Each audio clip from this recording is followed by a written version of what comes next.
Instagram and Twitter at Active Churches. If you have little ones, check out Active Kids just across the way in our family building for a fun, safe environment for your kids to learn and grow.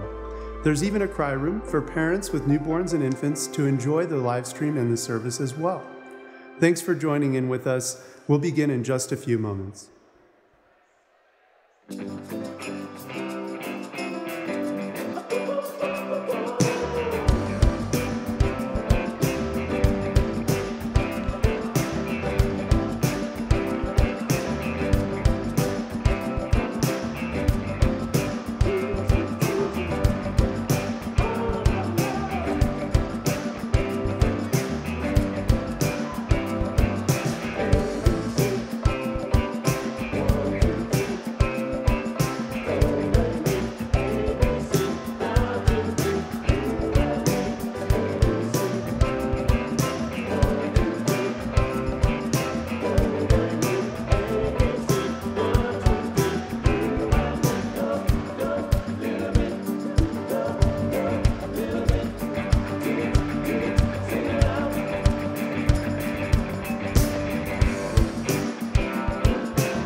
Church, why don't we stand up as we worship together?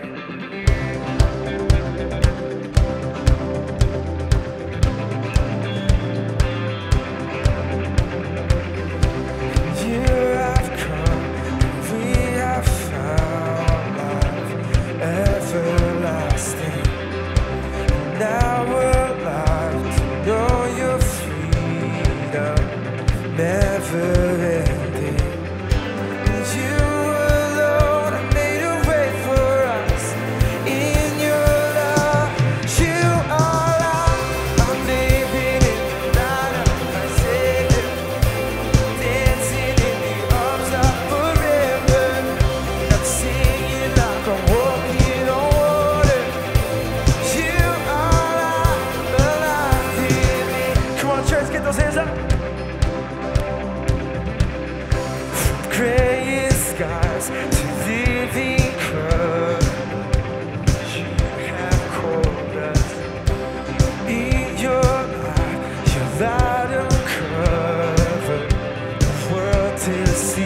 Good morning, church. Go ahead and take a seat for a minute. I'm Heidi. I'm one of the pastors here, and we are so glad you've decided to spend your Sunday morning with us. If this is your first time here, or your first time in a long time, grab a new guest card out of the seat back in front of you, fill it out, and take it to one of our several guest kiosks outside. We'd love to give you a free little treat. Because today is best Sunday ever, and we love all teachers around here, I have brought in my favorite teacher from Crafton Hills College, Jeff Cervantes. Good morning, I'm Jeff Cervantes, and this morning our church would like to show its appreciation for all of our teachers and local educators. Any of them in the house here? Woohoo! Excellent, excellent. To show our appreciation to you and the work that you do, we have a special gift for you. Simply fill out the information card in your seat back, return it to the lobby, and you'll receive a gift. Rumor is that gift involves some sugar, and we all like some sugar. You'll also be included in a drawing to win some supplies for your school or your classroom. So again, thank you for being here. Thank you for the work that you do. We notice you, we appreciate you. Thank you for being here. What teacher doesn't love free supplies, right? Make sure to fill those out. But because we love all teachers, educators, administrators, and support staff, we've gotten our active kids to help us show you how much we appreciate you. Take a look at the screen.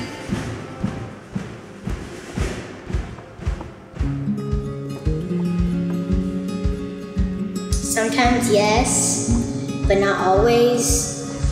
The reason I sometimes like it is because sometimes it can be boring and sometimes it can't. I like going to school, especially since all my friends are there. Our teachers are very relaxed and they're very patient with us. Because it's fun. Yes, because all my friends are there and I like to learn. I like going to school because I can see all my friends that I couldn't see in the summer. Seeing all my friends, and I like doing math. My favorite thing about why I go to school is because I get to see my friends. I'm really excited to meet my new teacher this year. I like going to school because I get to see all my friends and I get to learn new stuff every day. I like math because I like adding and subtracting. My favorite subject is PE because we do a lot of fun games, like we do units, and we do like soccer unit or football unit. My favorite part is science because you get to make stuff. My favorite subject in school is math and science. I like math because I was always good at it. I like science because it's very cool to see what happens. In like kindergarten level, I used to be like running like an 18-page story. English because we get to read books and I really like reading. Kindergarten teacher was Miss Bobrink, and she was amazing. She always made things fun when everybody thought it was going to be boring, another boring day. My favorite was Mrs. Latuka, and she was my first grade teacher. She always was nice to me, like she was nice to the class and stuff, and she really understood us. Mr. Wu, because he does a lot of fun things with us. My 5th grade teacher, Miss Paul, which is this year because she does lots of fun stuff. My 4th grade teacher, Mrs. Aarons, because she just really taught me really well. Mrs. O, because she was really nice and she helps us in a lot of things. She lets us bring big snacks.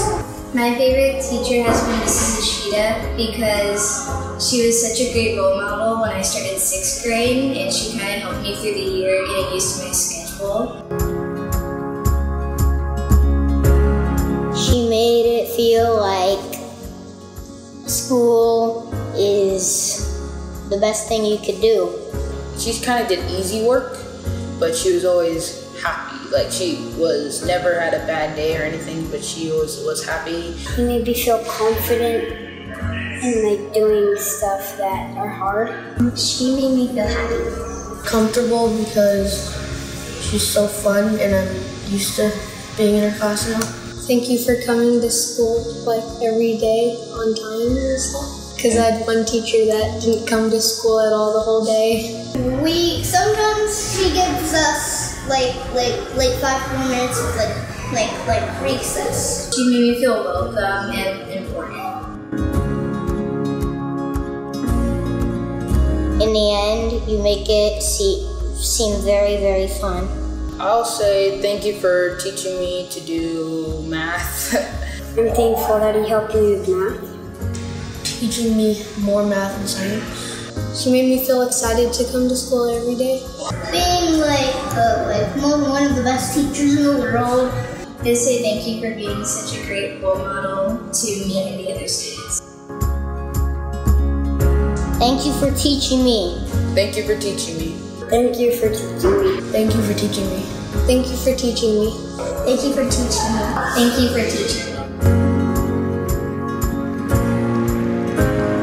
We're going to stand, church, as we continue to worship together.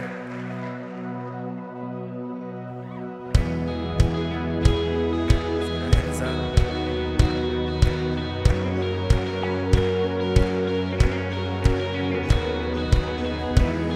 Your love so great, Jesus in all things, and I've seen a glimpse of your heart a billion years, and still I'll be singing. How can I praise you in love? And how can I praise you in love? Sing, you are the Lord. You are the Lord Almighty, and I'm shining all the stars in glory. And your love is like the wildest ocean. Oh, nothing else compares. Sing this out, creation calls. Creation calls all to the Savior. We are alive for your faith in earth and sky. No one is higher. Our God of wonders, you reign.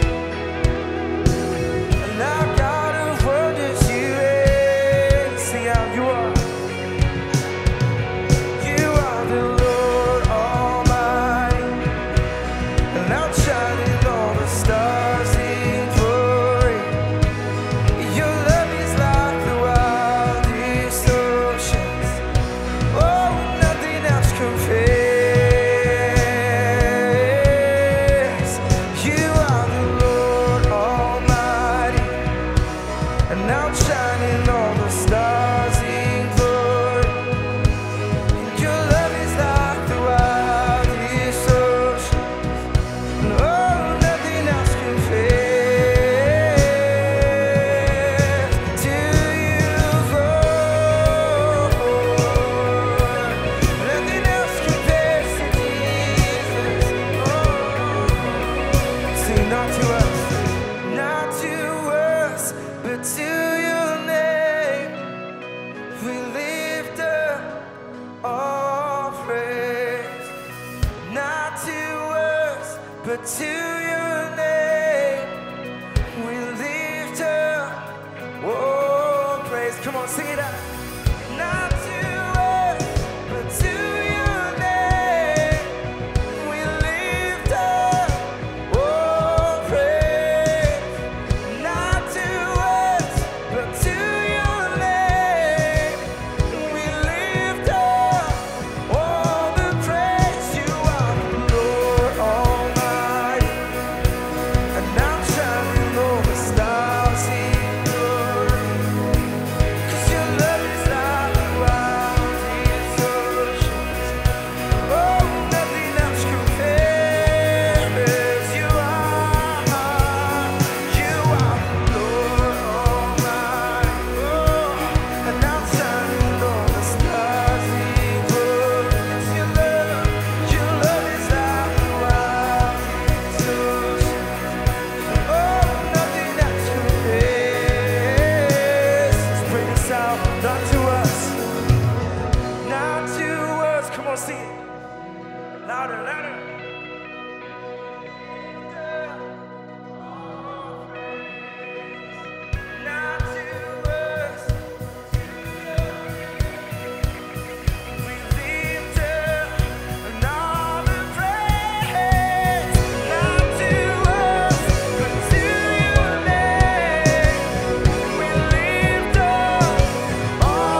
to freedom gold can't buy. I brought the world and I sold my heart. You traded heaven to have me again. My heart beating, my soul breathing. I found my life when I laid it down. Upward falling, spirit soaring. I touched the sky when my knees hit the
You know, church, last week we learned a new song together, and it speaks about how the presence of God is this open door that welcomes everyone.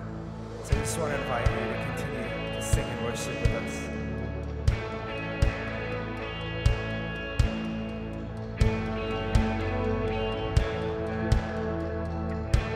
Sing this song. And I give you glory for all you brought me through. And now I'm ready for whatever you want to do. And I'm moving forward to follow after you. I'm ready, Lord. And now I'm ready for whatever you want to do. We sing out your presence. Your presence is an open door, and we want you, Lord, like never before. Your presence, and your presence is an open door. So come now, Lord, like never before. Sing out in every season, your grace has been enough. And I'm believing, sing this out, that the best is yet to come. The cross before me, my hope on things above. And in you, Jesus,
presence.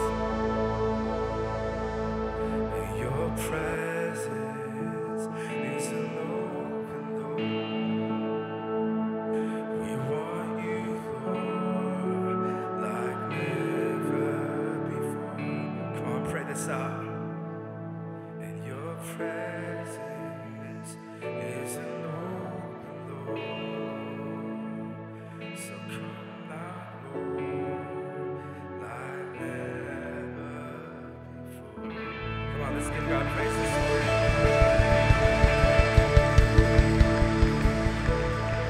We love you, church. Go ahead and grab a seat. Point your attention to the screen. Active Churches, welcome to the best Sunday ever. We are joined by so many amazing teachers from our community, and we are so excited to see you all today. If this is your first time here, grab a first-time guest card and take it to any of our Guest Central locations you'll find around the campus, and we would love to give you a free gift. We would also love to give you a download card for our original worship project, This Is For Love, which is available everywhere online. Feel free to check in on Facebook and share a picture or two on Instagram as well. We've got some more opportunities to share with you right now, so check it out.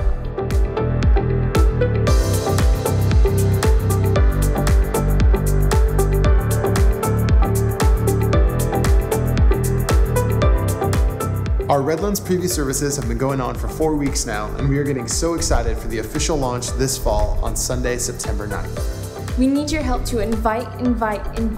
We have got to spread the word to friends and neighbors in the Redlands area, and especially through social media. Follow our Active Church Redlands page on Instagram, share posts on Facebook and Twitter, and grab some invite cards on your way out today. Our hope is to launch big this fall, and we cannot emphasize how important you are to reaching those that are far away from God in the city of Redlands.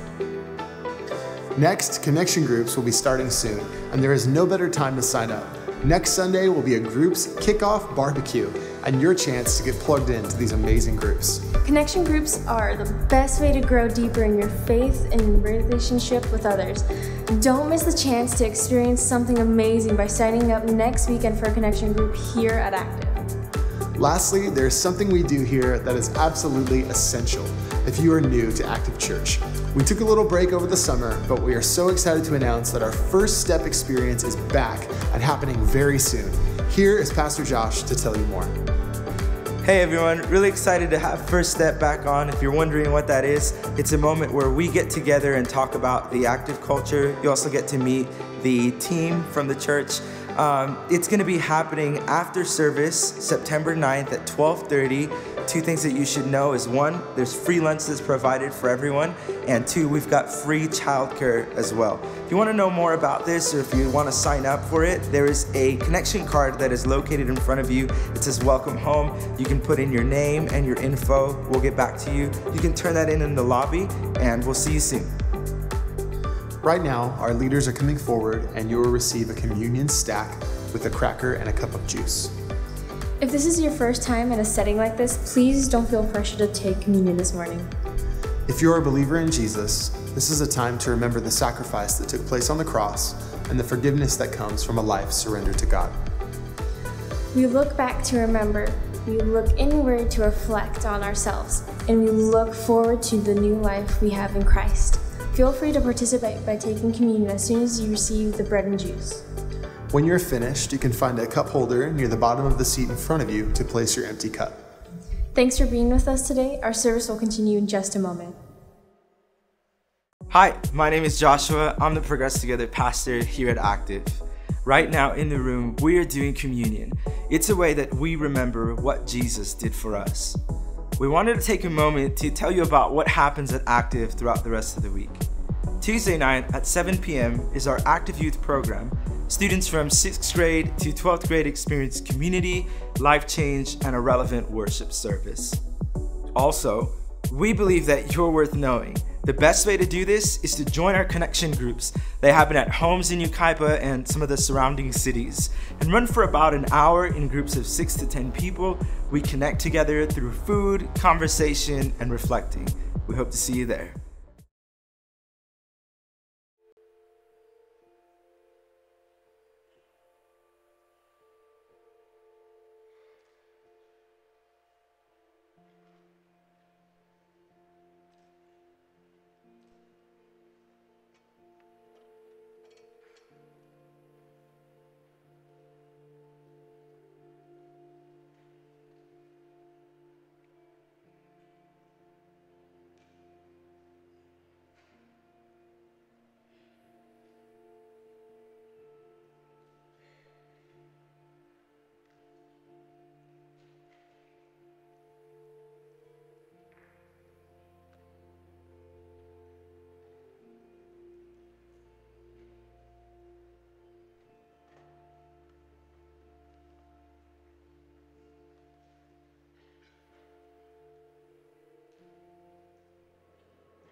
Well, good morning, Active Church. How are we feeling this morning?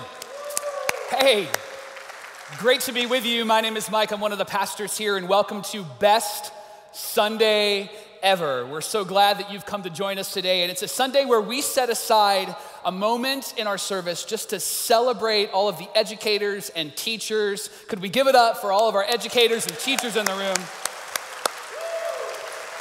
So honored to have you. We're also joined by our Redlands location, Yucaipa. Give it up for our Redlands location. We are just 3 weeks away from launching our second location in Redlands. In Redlands, we're excited for you, and I'll be there that Sunday, and so I can't wait to see your smiling faces. And we're in the middle of this series called Tell Me Something Good. And so before we dive in to what's good, we're gonna talk about something that is good. And because we have teachers and educators and administrators and all sorts of different people in the room, we just wanted to say thank you to you. And I know that maybe a thank you from a stage with a microphone is not sufficient. And maybe an email isn't sufficient. And maybe even a text message or a phone call isn't sufficient. So we decided that it would be really important for us to throw it back, all right, to pen and paper. Because there's nothing like a handwritten note, right? And all the under 30 crowd in the room goes, handwritten note? What is that? We used to have pens and papers in school, and it was weird and awkward and great, and we wrote in cursive, guys. It was fantastic. And so this morning, we just wanted to say thank you by writing some thank you notes. And there's no better person on staff to write some thank you notes to some incredible, incredible teachers in this room and in Redlands than one of my favorite people, Pastor Josh Estrada. Would you welcome him?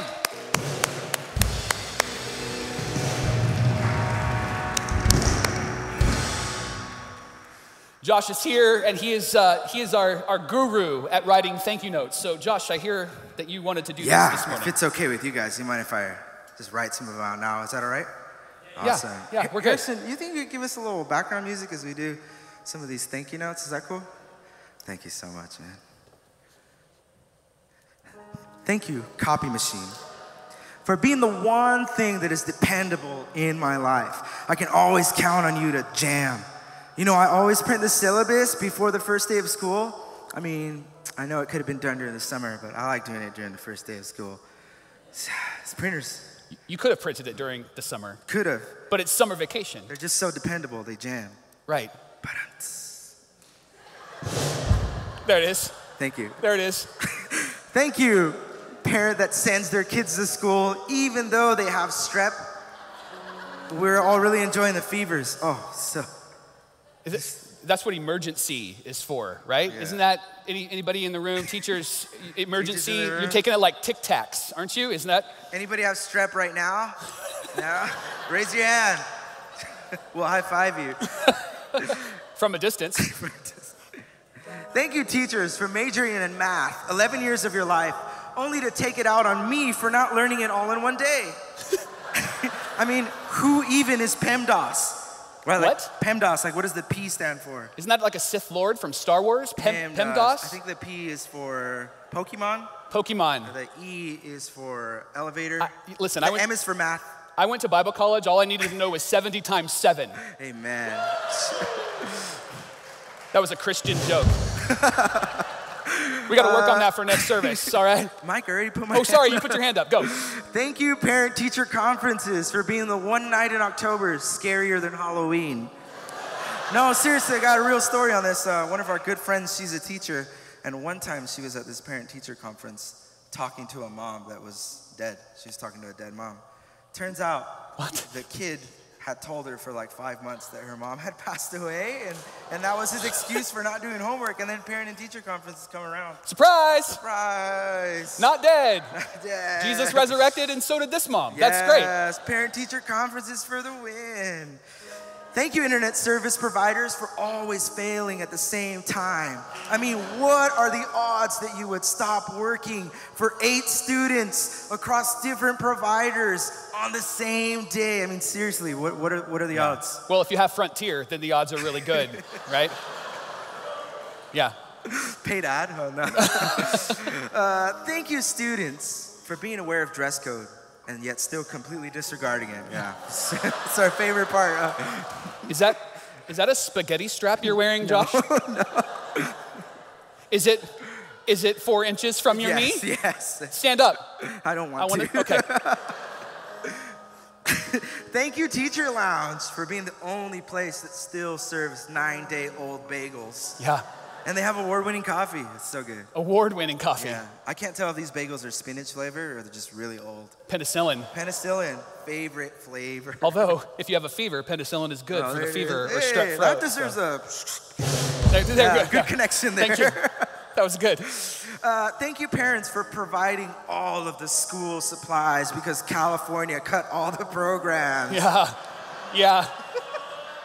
But at least we got our straws.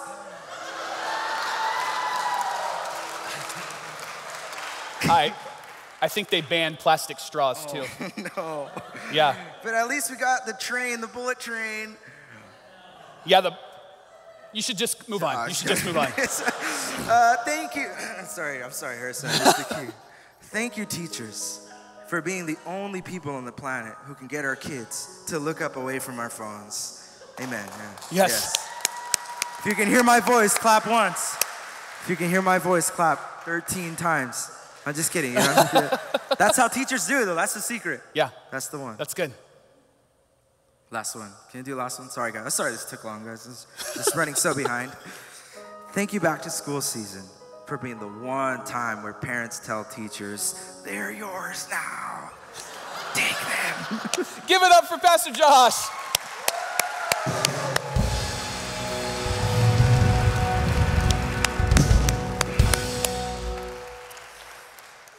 On a serious note, teachers, we are so honored to have you here in the room in Yucaipa and in Redlands. And we're so grateful for the investment that you make in our kids. We're so grateful that you've taken time to say yes to an incredible career, to give to other people. And when we talk about something good, you are something that's good in this world. And so one more time, both locations, can we just give it up for our teachers?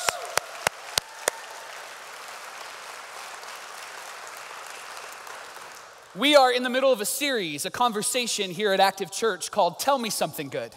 And we've been talking about the things that are good because the world can be filled with a lot of bad, can it? And we can be overwhelmed by it. We can be depressed by it. It can get to us. And we really believe that it's important for us to rise above the bad and to focus on the good. It was a man named Paul who wrote most of the New Testament that encouraged the church with these words in Philippians. He said, whatever is true, noble, right, and pure, lovely, admirable, excellent, or praiseworthy, think about such things. That we don't ignore the negative things that are around us. We recognize that those things that are happening around us are because this world is without hope. And it's important for us as people who believe in Jesus and have hope that we live in such a way where we rise above the negative and focus on the good. And so today, our focus today is this, that it's good to give your life away. That it's good to give your life away. And typically when we talk about giving your life away, we'll focus on purpose, why you were created. We'll focus on gifting and talents, what it is that's in you that needs to come out of you. And all of those things are good. All of those things are good. But there's a decision that you have to make in order to give your life away. And teachers and educators, they make this decision every single day. When they walk into their classrooms, when they walk into their schools, they have a wide variety of people from all different backgrounds, ethnicities, skin color, belief system, and they do not discriminate. They educate. And I didn't mean to rap that, but that just came out that way. But isn't it true, teachers, that you don't discriminate? You just educate whoever is in the room and you do the best job that you can. You recognize the difference between liking my people versus liking people. Liking my people versus liking people. All of us know what it's like to try to find my people, our people, right? Everybody's on a journey to try to find those that are like me. In fact, we surround ourselves with people who like us and are like us. That's how we live our life. That's our rhythm of life. I found out that there was a unique group of people that have gathered together. They have found people that like one another, and they found people that are like one another. How many of you have ever heard of My Little Pony? Anybody ever heard of My Little Pony? Yeah. My Little Pony is a great TV show, and there's toys and all of that stuff. Not that I would know, but there's all of this stuff, right? I recognized this week that there is a group of grown men called bronies. You're laughing, I'm not laughing. There's a group of grown men called bronies that get together and play My Little Pony. It was interesting when I just Google searched that. Be careful, but when I Google searched it, grown men with leather jackets and giant beards with My Little Pony ears, dressed up. Their hair was painted all sorts of different colors, and their purpose statement was the best. Their purpose statement was, we like beer, we like bikes, we love My Little Pony. And I thought, they have found their people, right? They have found their people. We're all on a pursuit to try to find our people. And maybe the question that you're starting to ask this morning is, who are my people? Who are my people? And what's interesting is when you ask that question, you answer it with another question. Who aren't my people? Who aren't my people? You know what's interesting about our cities and our state and even America is that we're growing in diversity. By the year 2045, people that look like me, have the same skin color as I do, and sound like me will become a minority. By the year 2045 is what some statistics are telling us. And here's the thing. If you're a Christian here in the room in Yucaipa and in the room in Redlands, if you're a Christian and you struggle with diversity, you're gonna struggle with heaven. Because heaven is a place that is the most incredible, diverse place of all time. One writer says that every tribe, tongue, nation, and language will be there. But here's the interesting thing about diversity. The more diverse we become, the more polarized we've become. The more divided we become. And when we look for my people, people that are like me and that people that I like and they like me, when we do that, we end up making a decision about one another. We segregate, we move away from each other, and we segregate into 4 specific categories, don't we? We segregate politically, we segregate via sexual identity, we segregate via race, and we segregate via religion.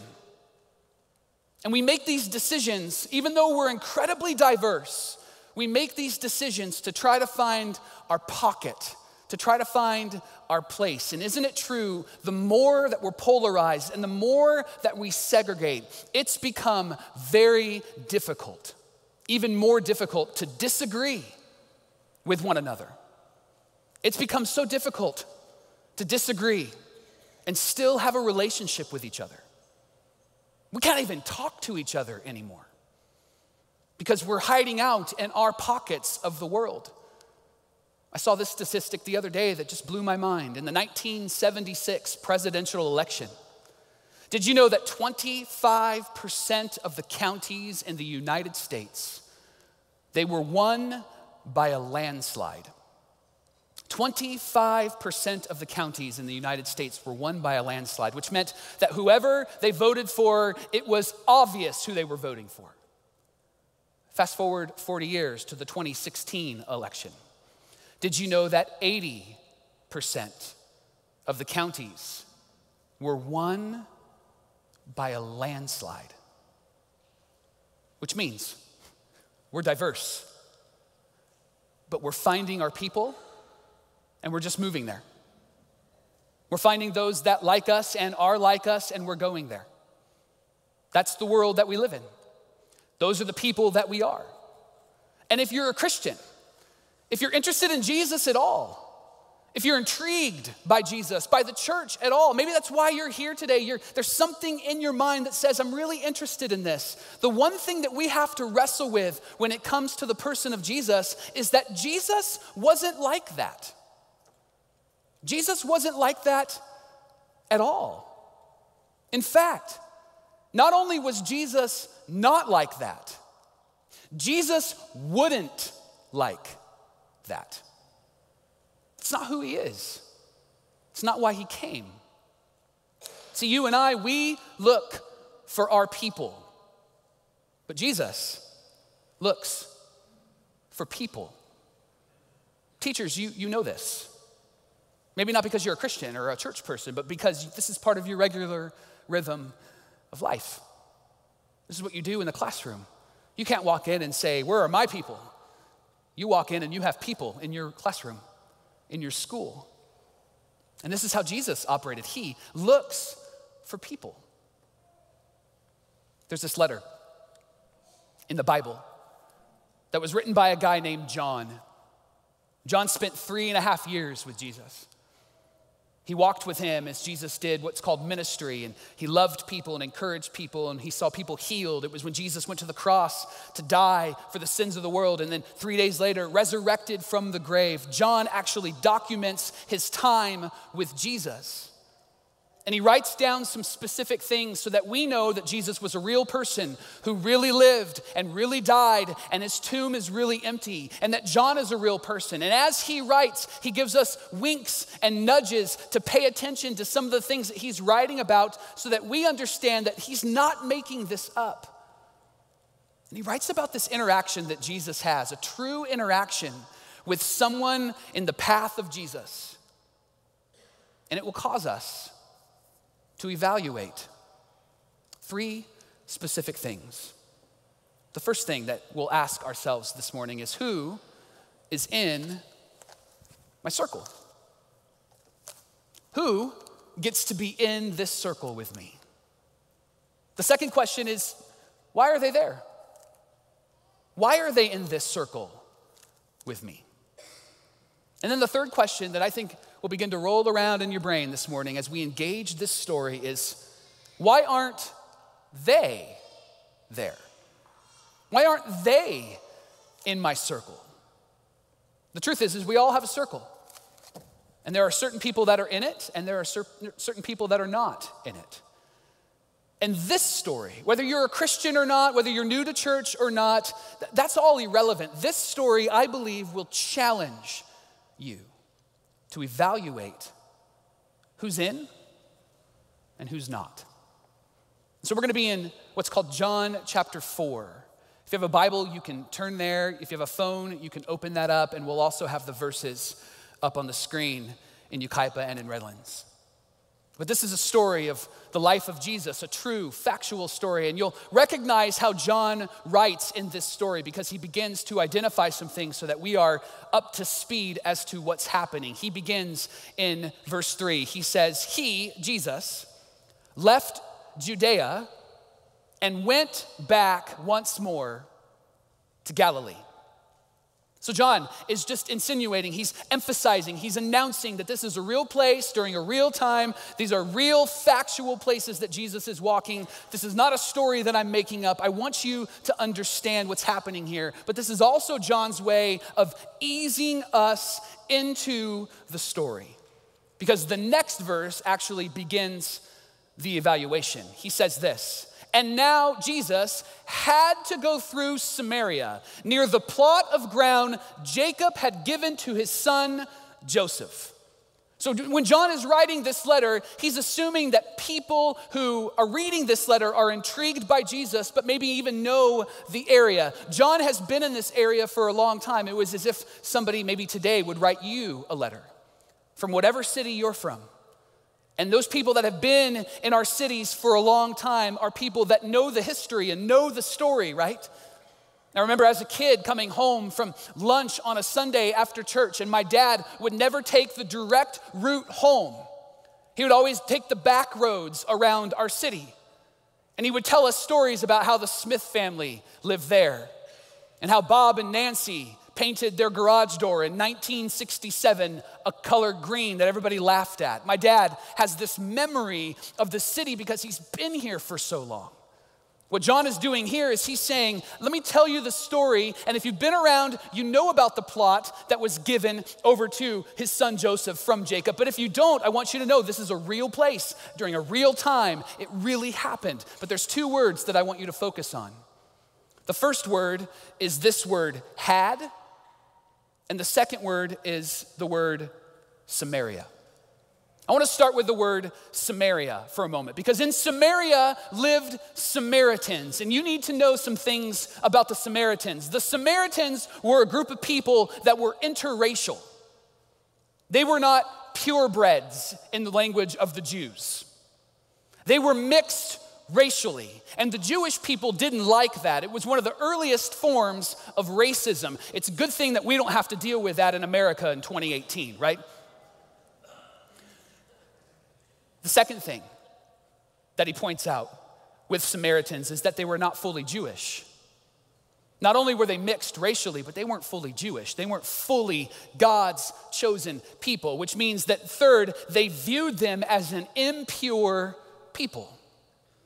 So when John is writing this story and he's talking about Samaria, and he says that Jesus, he had to go through, many people who were Jewish during that time would go, oh, he's got to go through that city? Like for some of you who have driven to Las Vegas, like you're heading to Vegas to have a great weekend. Maybe you're heading to Vegas to be appropriate in Vegas. Maybe you're going to Vegas to behave yourself in Vegas, right? Because that's why you go to Vegas. But maybe you're heading to Vegas, and everybody who heads to Vegas, you have to drive through the city of Zizix, don't you? And when you drive through Zizix, you know when somebody's there because they take a photo of it and they post it on social media and they go, where the heck am I? But you have to go through Zizix, don't you? But you go through it as fast as you can because there's nothing there. And these people saw it that way. They said, we don't want to have to go through Samaria. And so what the Jewish people did is that the Jewish people created their alternate route through Samaria. Let me show you a map. Judea was down here. Galilee's up here, and in the middle is Samaria. And when John says that Jesus had to go through, a good Jew would read this and go, no, he didn't. Because they created an alternate route up the Jordan River where you didn't have to step foot in Samaria. You didn't have to smell it, see it, experience it. You could just pass right by. So perhaps when John is saying that Jesus had to go, he's not saying that he had to go. He's saying that he had to go. That Jesus is going to step foot in this place and interact with these people because nobody else will. That Jesus is the type of God that will step foot into places where all the religious people say, oh, you can't go there. You can't be a part of that. You can't engage them because they see the world differently than you, and we just can't have a relationship because we disagree. Can you imagine how that must have spoken loud and clear to the people of Samaria? That Jesus is not just some ordinary man, some ordinary prophet, but that Jesus is God in the flesh. One writer puts it this way in a letter called Colossians, that he, Jesus, is the visible image of the invisible God. Hey, what is God like? Look at Jesus. And John is writing and saying there's something in Jesus that invited him to step into the city of Samaria. And then the very next verse, verse 6, he writes, Jacob's well was there, and Jesus, tired as he was from the journey, because he is human, he was a real person, he was really God, he sat down at the well, and it was about the 6th hour, which was noon. Again, pay attention to this stuff, because John is giving us a wink and a nudge. It's noon at a well. And typically at a well, you draw water. I know you're shocked by that. That's a brilliant statement. I know, thank you, you're welcome. What's happening in this moment is John is saying, pay attention to the timestamp. Because most people that would go to the well would be people that would go to the well in the morning. Because the sun is coming up, it's still cool, it's not hot. This is the Middle East, and nobody wants to go to the well at noon. It's just way too hot, it's way too humid, we don't want to be there. So anybody that would show up around this time is probably not somebody that you would want to interact with, probably not somebody that you would want to have a conversation with, probably not somebody that you would want in your circle. And yet, very next verse, when a Samaritan woman came to draw water, Jesus said to her, "Will you give me a drink?" Will you give me a drink? And the woman's thrown by this. She understands the context and the culture of the time. She understands who she is even more than she thinks Jesus understands. She recognizes that she's a Samaritan. She's an interracial person. She understands that she's not pure, that she's not fully Jewish, and it's noon. And so she addresses Jesus on that. The very next verse, she says, the Samaritan woman said to him, "You're a Jew, I'm a Samaritan woman. How can you ask me for a drink?" And just in case you're not paying attention, John helps us out. For the Jews did not associate with the Samaritans. You know why she's uncomfortable? Because when Jesus asks for a drink, he says, "I'm inviting you into my circle. I'm inviting you to be a part of my story." And she is completely confused by this because this is not the regular relationship that she would have with anybody from the Jewish community. In fact, she almost reminds Jesus of the three things as to why he is not supposed to interact with her. The first thing is that he is a guy speaking to a girl. And in that culture, women, you were a commodity. You were a product to have, not a person to love. The second thing that she's reminding him of is, you're a Jew, I'm a Samaritan, we don't interact. And then she emphasizes that to him and she says, and then you're a holy man, you're a rabbi, and I am a non-Jewish woman. I cannot enter your circle. And besides, you're gonna take my dirty Samaritan bucket and put it in the dirty Samaritan water and pull it up with my dirty Samaritan rope, and you're gonna pull it and put it to your holy lips?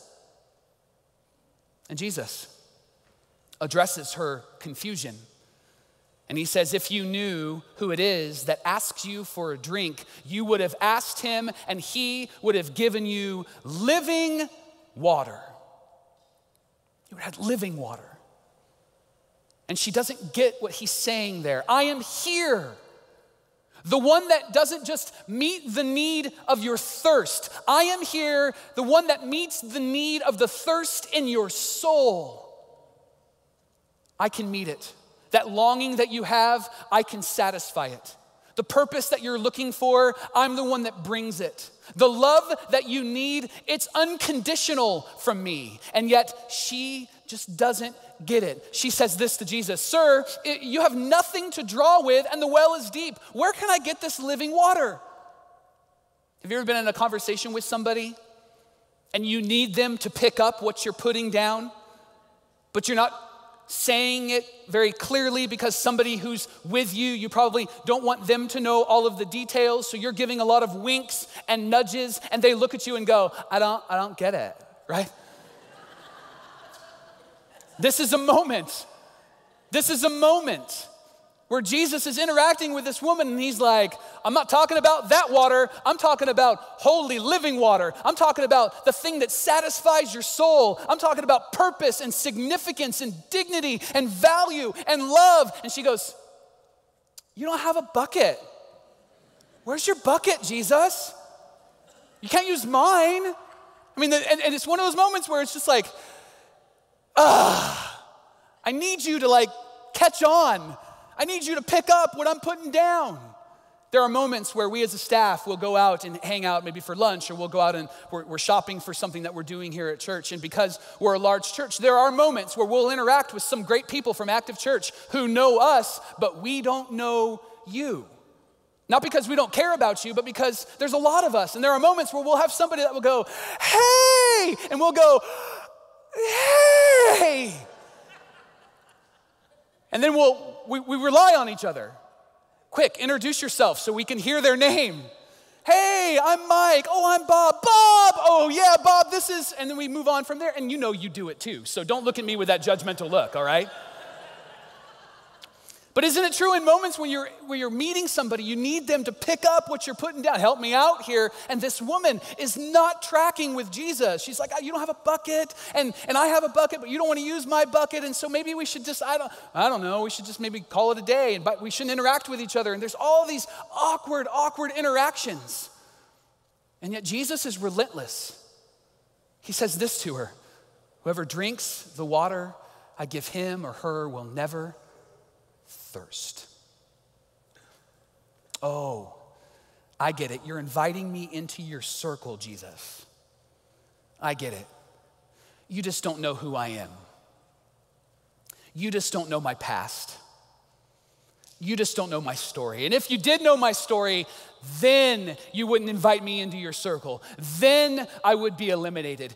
Then we would be divided and segregated. Sure, we can be diverse. Let's just be diverse in 2 different sections. Sure, we can be diverse, but let's be diverse in 2 different cities. That's how it works around here. There was a phrase in the 60s that they used often called separate but equal. We'll use that phrase. Let's do that. Let's be diverse and pretend we love each other, but let's be separate and equal because Jesus, you don't know me. You don't know my past. You don't know the junk that I bring. And so maybe I just need to inform you about that. And before she can open up her mouth, Jesus says this to her. Go call your husband and come back. And she responds, I have no husband. And Jesus says to her, you are right. And he doesn't stop there. The very next verse, he says this. The fact is that you have had 5 husbands, and the one man that you are now with is not your husband. What you have said is quite true. Like only Jesus can call you out on your lifestyle and go, you're right. I affirm that to be true. It feels like one of them old Maury Povich shows. You remember the old Maury Povich show? Like, you are not married to that man. That's right, you're not married to him. And the other 5 guys, you are not married to them as well. Like, this doesn't stop Jesus from interacting with this woman. What Jesus is saying to her is this, I know who you are. And you are welcomed anyway. So then she does what all of us do. She realizes that maybe he's something special. Because he's a Jew, he's connected to God. And maybe he's this religious guy. So she starts talking religiously, because we all do that, don't we? Even if we're not Christians, even if we're the strongest atheists, we all do that. We just start talking religiously. And she says to him, okay, I know the Messiah, the one we're waiting for, God in the flesh. I know that he is coming. And when he comes, he will explain everything to us. Because this isn't making sense, Jesus. You've invited me into your circle. You know exactly who I am, and you haven't left yet. You haven't degraded me yet. You haven't told me to repent yet. You haven't told me to behave myself yet. You haven't told me to go to church and fix yourself yet. You haven't said any of those things. You stayed here and offered me life. And then maybe when the Messiah comes, he'll explain what you're doing. And Jesus responds with, I who speak to you am he. So just to recap, Jesus says to her, I know about you, what you've done, how you live, and you're still invited into my circle. And it's the same invitation that he gives to you, that he gives to me. And that moves her. It stirs her. It inspires her to the point where she moves from this timid, quiet, fearful woman and moves towards a life of courage and confession and honesty and integrity. After this interaction, John tells us that she did this in the very next verse. Then leaving her water jar. The reason why she's there, by the way, she leaves the water jar there, leaving it. The woman went back to the town and said, "Come see a man who has told me everything I ever did. Could this be the Christ?" She's still struggling with the fact that he invited her into his circle, even though he said, "I am the one that you've been waiting for. I am the one that gives you life. I am the one that is inviting you to step into a better story. I am that person." And she's saying, "Man, this might be him. It could be him. That's his circle, and he invited me into it. Oh my gosh, I gotta go tell people about it. Could this be him?" What we learn in this story is what we talked about at the beginning. That we look for my people. Jesus looks for people. That we have people that are in and we have people that are out in our lives. And it causes us to evaluate who's in your circle. And maybe if you want to dig a little bit deeper, maybe that's not awkward enough for you. You want to ask this question: what informs the boundaries of your circle? There's an incredible book by a man named Richard Beck. The book's called Stranger God. And in it, he talks about the moral circle. And he describes that everybody has a circle. And he challenges us in this book with a story.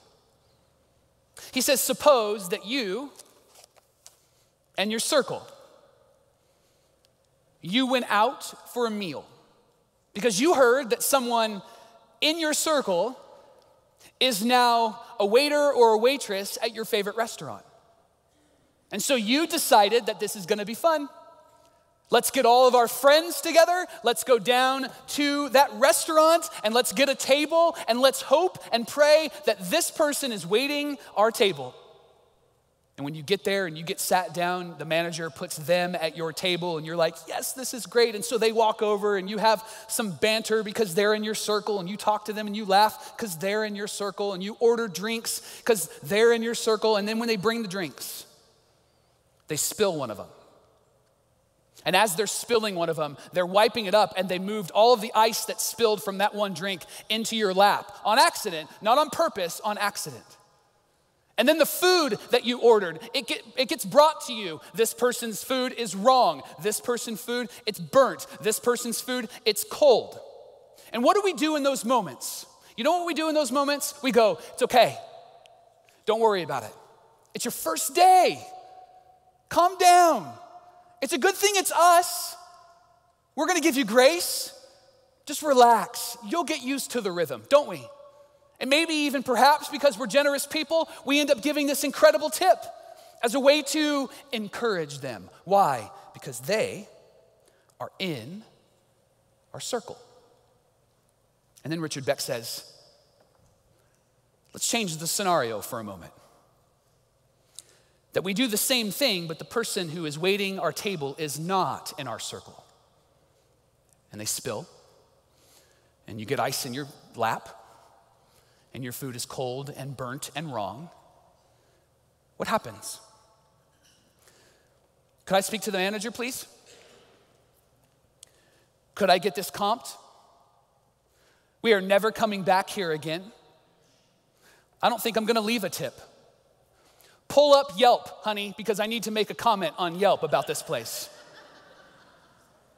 Get Facebook on. I need to make sure that I give them a really bad review and name this person. What happened? One of them was in your circle. It was your friend, it was your brother, it was your dad, your mom, your coworker. And the other person wasn't in your circle. But it's still somebody's friend, still somebody's mom, still somebody's coworker. And what Richard Beck says is not that you try to fit them into your circle. He actually takes it a step further. And I've asked Chris, one of our great activators here at the church, to help me out with this. Chris, would you bring out the bigger circle, please? What Richard Beck teaches us is not to try to fit people into your circle, but to just grow your circle. You grow it. And what I love about this circle is I can't handle this circle on my own. I had to have Chris bring it out. It's way too big for me. But what Mr. Beck writes in his book is powerful for us. It's something that teachers do all the time, and it's more importantly something that we as Christians should do as a lifestyle, that we don't jam people into our circle, we just expand our circle, because it's good to give your life away because it grows your circle. You make a decision that I'm going to start just liking people instead of liking my people. And when you grow your circle, it's dictated either by curiosity or arrogance. Curiosity is an exercise in humility, because curious people ask questions. Arrogant people have all the answers. And arrogant people don't grow their circle. And many times we don't live a life that's curious and invite people into this massive circle. And you want to know why? Especially for Christians. You want to know why? Because we are not confident in the message of Jesus Christ. That's why. We find ourselves so afraid to ask questions of people that may see the world differently than us. We're so afraid to expand our circle because of what they believe or how they speak or how they live. And here's the thing, here's the truth. We need to be confident in the message of Jesus, because Jesus died and nobody's ever done that. And Jesus rose again and nobody's ever done that. And forgiveness has been offered and nobody's ever done that. He went into the tomb and 3 days later he walked out of the tomb and nobody's ever done that. I want to stand in my circle, confident in the person and the work of Jesus, in the hope that he has in my life. And I'm not afraid of somebody coming into my circle and asking questions about the thing that I believe in, because I'm confident in that person, Jesus Christ. That's who I'm confident in.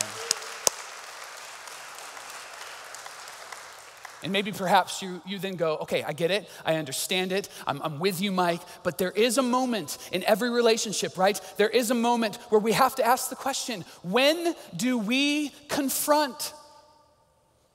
When do we confront? When do we speak up? We can't just sit back and let things happen. And I agree with you. It's always good to lean in. It's always good to engage. And the best time to confront is when we approach with care and concern. Care asks the question, what can I do to help? Concern has a perspective that says, I'm not trying to get you to be like me. I just want you to meet the Jesus that's helping me be what he created me to become. There are people in my life that don't believe the way that I believe, don't see the way the world that I see the world. There are people in my life that don't have the doctrinal and theological perspectives that I have. And you know, some of them live in my house. My 14-year-old and my 12-year-old and my 10-year-old don't have a theological perspective that I have. But they're seeing my theological perspective every single day in the way that I speak to them, in the way that I treat them. And what they recognize is that care and concern exists in relationship. I confront because I'm in relationship, because they recognize that I care for them and I'm concerned for them. And that happens in my life with people towards me, and that happens in my life with me towards people. Author Bob Goff wrote a book called Everybody Always. And there was a line in the book that moved my heart, and it challenged me to see my circle as not as something as I'm going to jam people in, but I'm going to allow people, I'm going to grow my circle. He wrote this, that when people are flat wrong, why do I appoint myself the sheriff to straighten them out? Burning down others' opinions doesn't make us right, it makes us arsonists. That we are confident in the message of Jesus as followers of Jesus Christ. And that I am not the sheriff to fix everybody, but I am a messenger of the God of love and grace and power and righteousness. And I want my life to be that. And the only way that people get to experience that is if they're in relationship with those that are experiencing it. This is what we have been invited into. This is what teachers actually model for us every day when they walk into the classroom. This is what Jesus calls us to step into. Your view of God is determined by the size of your circle. And not only that, your view of God grows when you make room for people in your circle. And I loved this challenge that a mentor friend of mine gave me years ago. It will be people with the greatest love and not the most information who will influence us to change. Because they have their hearts changed by God. And they find themselves wanting to be that model for other people. And this challenges me and moves me emotionally because there have been seasons of my life where this wasn't me. And church, may we be a church that would live this way. It's good to give your life away because it grows your circle. I saw on NBC News just last week a story of a young man who was at the Charlottesville riot a year ago. He was marching with the KKK and announcing how white is right. And then someone invited him into their circle. And here's the story. Check out the screen. For Ken Parker, this harmony didn't always exist. This time last year, he was immersed in hate. Ken joined the KKK in 2012. You would actually wear this when you all were burning crosses. Yes, ma'am. But still, he wanted more. Klan wasn't hateful enough for me, so I decided to become a Nazi. Which is why, when hundreds of white nationalists descended on Charlottesville 1 year ago, Ken was there. All the things you could have picked to say, I want to be a part of this group, and I want this to be a part of my identity. Why whiteness? I had gotten out of the Navy. It was really hard to get a job, and it's really easy to blame it on somebody else. You know, we have people with darker skin in our country, you know, taking my job. But just 7 months after that rally, he bumped into a man who made an offer that would change his life. He invited me and my fiance to go to church, and I was like, well, it's worth a shot. That man was a black pastor. I just asked Ken to share his testimony. I think y'all hear this. So you've got a 70-person congregation now. They're all black, and just 3 white people, including you. Yes, ma'am. They welcomed him in love. I thought, you know, they would judge me, but no, everybody was like really friendly. When we make it to heaven, heaven's just not gonna be one race. What would you say to the people who you may have offended or hurt? I want to say I'm sorry. I know I've spread hate and discontent. Probably made little kids scared to sleep in their own beds. Look, I'll whip you always. Now, Ken is still navigating uncharted waters into a wave. Better than I did the last time I had a robe on.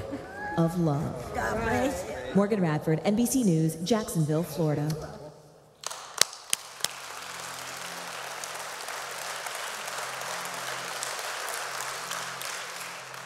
I love his line at the end of that piece. This is a better moment than the last time I had a robe on, because his life has been changed. Because somebody decided to open up the circle. Not jam him into his version of the circle, but to open it up, because the message of Jesus is that powerful. And today, you have an opportunity to begin to consider what it would look like to open up your circle. One of the things that we value around here is progressing together. That we don't do life just shoulder to shoulder. This is good, but face to face is better. And as we live life face to face, we begin to hear the perspectives and stories of other people. And we begin to realize that God wants to tell a better story, not just in us, but in all people. And so we have what's called connection groups around here. And this morning at both locations, as you leave today, there will be a table with some information that you see here on the screen of opportunities for you to jump into what we call a connection group. Maybe for you, when you jump into a connection group, you want to do something that meets with people during the week. We provide all of the material for you, and you meet in homes throughout the week, and it allows you to take what we talked about on a Sunday and to really dialogue about it on a Monday or Tuesday or a Wednesday with people that you're beginning to meet and know and love. Maybe for you, you're new to this church scene, and that's why Alpha is so appropriate. Alpha is a great way to take a first step as a follower of Jesus, or even just intrigued by Jesus. It's an opportunity for you to jump into a group of people that will help you take the next step of faith, whatever it might be. Rooted is a group where you can take what you've learned as a follower of Jesus and begin to really put it into practice. And not just in simple ways, but in deep, significant ways. Maybe for you, you're in a season of parenting, and there's this season of parenting that's been a struggle for you. And so in September, we're offering a connection group called Active Parenting. It's not a lecture. It's a group of people that are coming together and listening to other parents who love Jesus and how they navigate their home, and an opportunity to dialogue with them. And of course, two great things that we do at Active Church all the time is First Step and Next Step. These are two opportunities to get to know what Active Church is about and to take some steps to become what God has created you to be. Church, I want to invite you to follow the model of teachers and ultimately the greatest model of Jesus, and to grow your circle, because it's good to give your life away.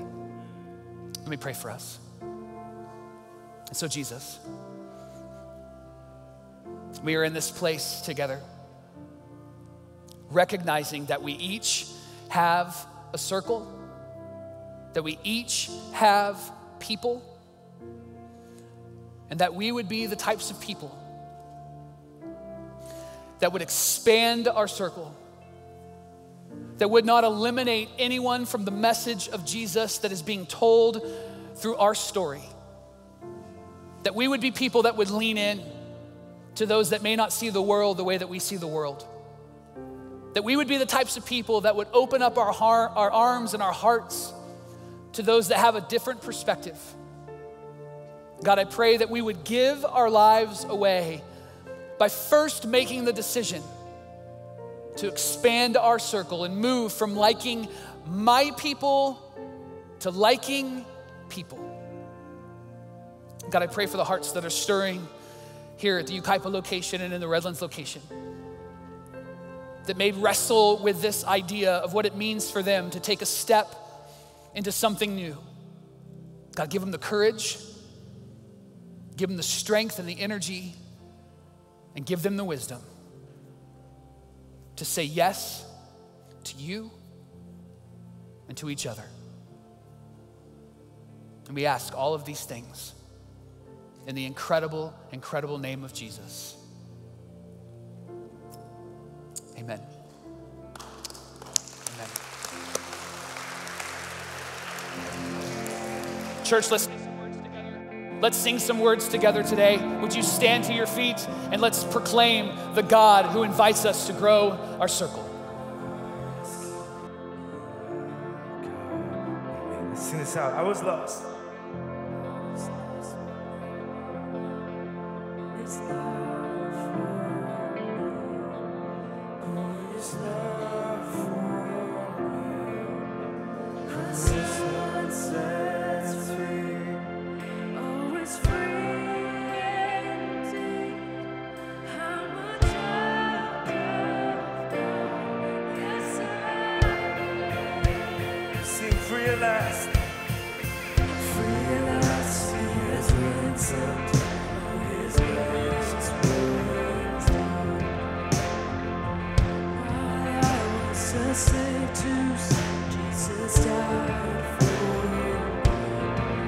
Yes, he does.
know you can step into that this morning, being a child of God.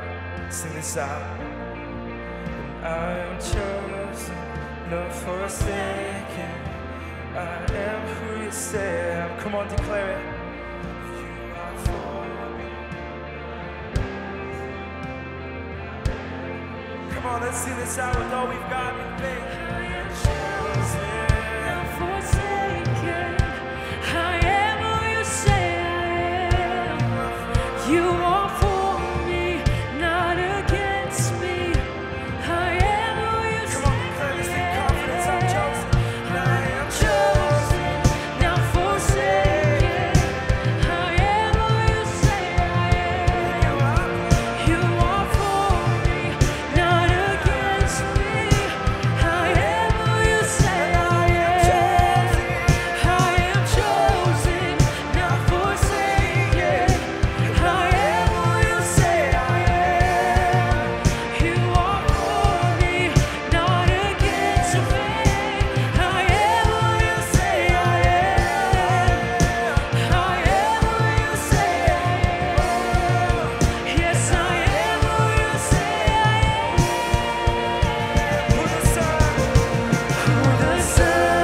sets free. Come on, sing this out. Oh, it's freedom. I'm a child of God. Yes, I am. In my Father's house, there's a place for me. I'm a child of God. Yes, come on, let's declare His name.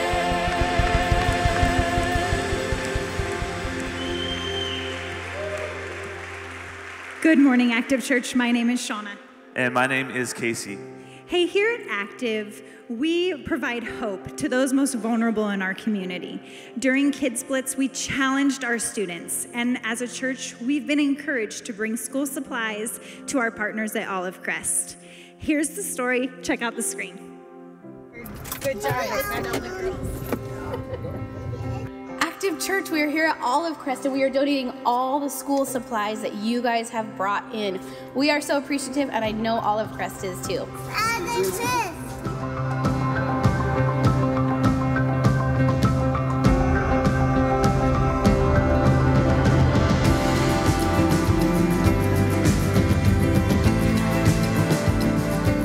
Hey Active Church, Joe here, Heidi, and Shauna, and we're with the Olive Crest crew, and we want to say thank you for all the school supplies that were donated. You guys rock. Thank you for your generosity. We love you, and we love Olive Crest, right? Yeah!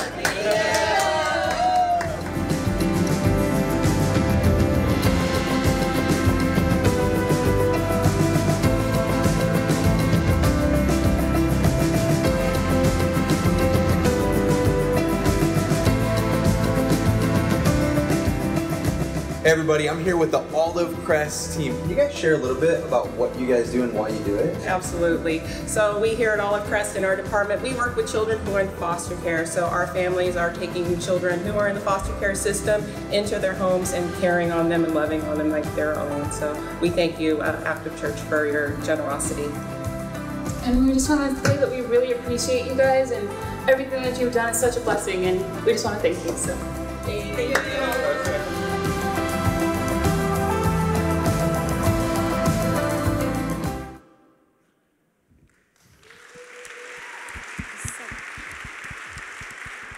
It is so great and so much fun to partner with Olive Crest. And during the week of Kids Blitz, we had a friendly bet going on with the boys and girls that came to Kids Blitz. And if the boys raised more school supplies than the girls, then Pastor Sean over here would have to dye her hair blue. But if the girls raised more school supplies than the boys, then I would have to dye my hair pink. And so it's time for the big reveal. You ready, Shauna? I'm ready. I'm ready. Count of 3. 1, 2, 3.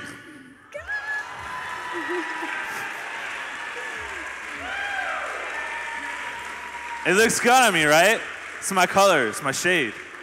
Anyways, Active Church, we just want to say thank you so much for your generosity and participating in giving to Olive Crest.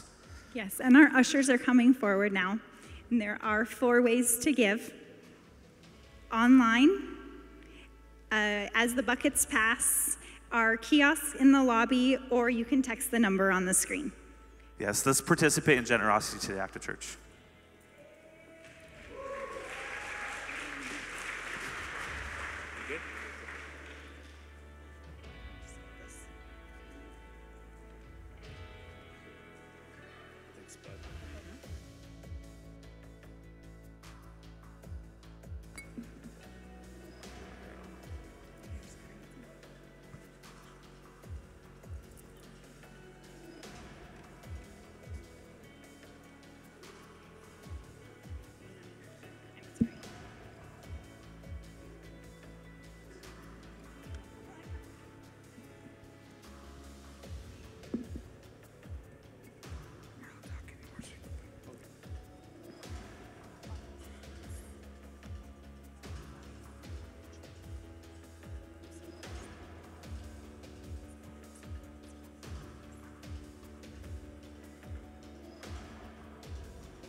All right, Active Church, today is best Sunday ever, and it's a day where we get to honor all our educators. So if you're an educator of any kind, could you please just stand to your feet? We want to honor you, and thank you so much for being here.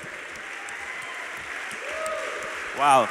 Thank you, thank you, thank you, thank you, thank you. It's always an honor. It's always an honor to be able to have people come to Active Church, take time out of their Sunday to be with us. So thank you so much, educators, for being here, and thank you, Active Church, for being here. We have one more exciting thing to do before we leave. We did a raffle for all the educators that came in today, and we have our winner. Can I get a drum roll, please? Drum roll. And Shauna, our winner is? Megan Hill from Dunlap Elementary School. Let's give it up. Megan, you can go ahead and meet me at the kiosk in the lobby after service to pick up your special gift.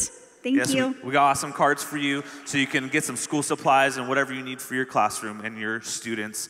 Active Church, thank you so much for being here. Next week, we are doing a connection group barbecue after each service. We're going to have some delicious food and good connection. Make sure you're there. We love you guys. Have a great week.